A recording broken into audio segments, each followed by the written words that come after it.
في ناس كتير بتشتكي من آلام الظهر، وخصوصا بعد ما بتعمل مجهود كبير أو بتقف لفترات طويلة أو نتيجة للجلوس بشكل خطأ.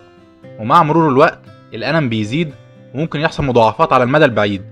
وعلشان كده في الفيديو ده هعرفك ازاي تفرق بين آلام الظهر المختلفة والوقت اللي تلجأ فيه للدكتور، وايه هي التمارين والعادات اليومية اللي هتعملها علشان تتخلص من آلام الظهر بشكل نهائي ان شاء الله. خليكم معانا.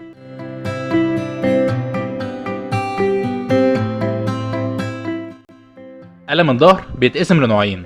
أول نوع بيكون الألم فيه ممتد على طول الظهر ومنطقة الحوض، وفي بعض الأحيان بيمتد للساق. بس اللي بيميز النوع ده إن أغلب الوقت بيكون الألم أسفل الظهر، وبيزيد ويقل في بعض الأوضاع المعينة للجسم، زي مثلا لما ترجع ظهرك لورا أو تميل بظهرك لقدام. والألم بيظهر وبيختفي، مش ثابت طول الوقت، أو بيجي على هيئة شد عضلي وأنت ماشي. بس أنا مش عايزك تقلق لو عندك النوع ده، علشان ما بيكونش فيه أي ضرر على الأعصاب أو الحبل الشوكي، ومش بتحتاج تدخل جراحي. وعلشان تتخلص من الألم مفروض تعمل تمارين بسيطة وتغير شوية عادات يومية هنتكلم عنها في آخر الفيديو إن شاء الله. النوع التاني لألم الظهر بيكون أغلبه في منطقة الرجل، وبيجي على هيئة شكلين.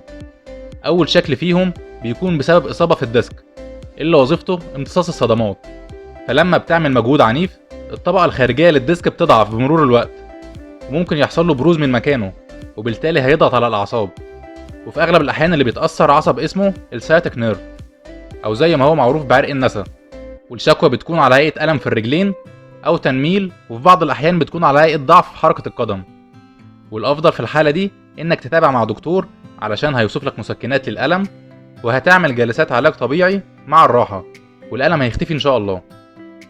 الشكل التاني بيكون على هيئة ألم بالرجل، بيجي لما بتكون واقف أو بتمشي أو بتجري، والألم بيروح لما بتميل لقدام أو لما بتقعد على كرسي، والمريض بيشتكي من إنه حاسس بتقل في رجله وبيسوق طول فترة المشي وبيخليه يقف مكانه. والنوع ده اسمه نيوروجينيك كلوديكيشن، وبيجي في الغالب للناس اللي أكبر من 60 سنة. دلوقتي أنا هتكلم عن حل مشكلة الألم المستمر للظهر. أول حاجة مفروض تعملها إنك لو بتقعد لفترات طويلة لازم تكون ساند ظهرك على الكرسي ويكون مفرود لورا علشان تقلل الحمل من على فقرات ظهرك. ولو بتقف لفترات طويلة في الشغل حاول تقعد على كرسي لمدة 5 دقايق كل نص ساعة. وطبعا لازم تتجنب أي مجهود عنيف أو إنك ترفع حاجات تقيلة من على الأرض. وبالنسبة لوضع النوم حاول تحط مخدة تحت منطقة الركبة لو أنت نايم على ظهرك، أو تحطها بين رجلك لو أنت نايم على جنبك.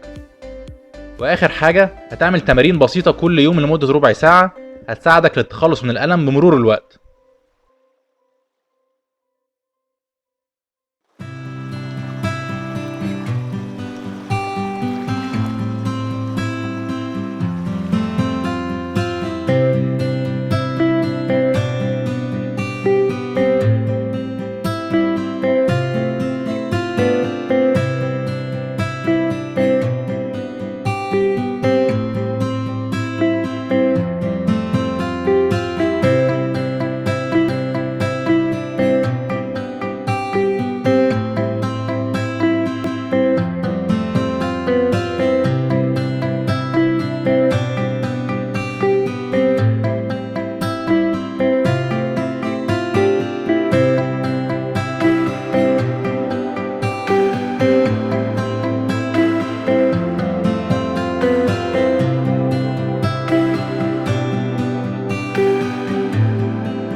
يا رب تكونوا استفدتوا من الحلقة، واحب اشكر كل الناس اللي بتشجعني في الكومنتات وبتقول رأيها.